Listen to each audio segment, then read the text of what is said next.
Pandian store சீரியல்ல அடுத்த வரை எபிசோட்ல நம்ம சுகன்யா இருந்துட்டு, இந்த அசிங்கம்லாம் உங்களுக்கு தேவையா? இதுக்கு பேசாம நம்ம அந்த வீட்லயே இருந்திருக்கலாம். இதில உங்களுக்கு வேற கௌரவ பிரச்சனை வேற. இப்போ அது கூட பொறந்த அண்ணனுங்க தானே, உங்கள நல்லா பார்த்துக்கிறேன்னு தானே சொல்றாங்க. உங்களுக்குன்னு தனியா மல்லிகை கடை வச்சு தரேன்னு தானே சொல்றாங்க.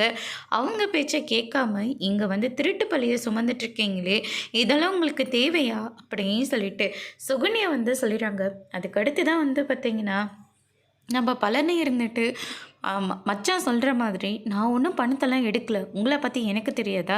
அந்த அளவுக்குலாம் நீங்க ஒர்த்தான ஆள் கிடையாது. மயிலோட அப்பா தான் பணத்த எடுத்திருக்கணும். ஏன்னா, அவர் தான் எப்ப பாரு கல்லால உட்காந்துட்டு இருக்கிறதா நீங்க சொல்லிட்டு இருக்கீங்க.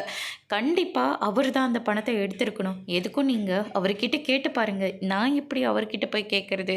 இப்போ உங்க மேல பழி விழுந்துச்சு. அது பரவாயில்லையா? இனிமே உங்கள நம்பி கல்லாவுல யாராவது உட்கார வைக்குவாங்களா? இல்ல யார்கிட்டயாவது போய் பணத்த வாங்கிட்டு வர சொல்லுவாங்களா? அவங்க பையன் அவங்களுக்கு ஒசத்தியா போயிட்டான். நீங்க அவங்களுக்கு திருடனா போயிட்டீங்களா?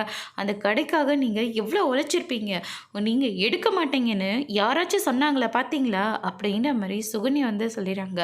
அதுக்கடுத்து தான் நம்ம பழனி இருந்துட்டு நேரா போய் மாணிக்கத்த பார்க்குறாங்க. கடைக்கணக்குல ரூ. 1100 கணக்கு வரல. அந்த பணத்த நீங்க தான் எடுத்தீங்கறீங்கன்னு எனக்கு நல்லாவே தெரியும். அப்படின்ற மாரி சொல்றாங்க. அது எங்க சம்மந்தியோட கடை. நான் எடுப்பேன். என்ன வேணா பண்ணுவேன். அத கேட்க உனக்கு என்ன உரிமை இருக்கு? அப்படின்ற மாரி சொல்லிறாங்க. இத கேட்டோனே பழனி வந்து ரொம்பவே ஷாக் ஆகுறாங்க. அதோட இன்னைக்கான ப்ரோமோ முடிச்சிருக்காங்க.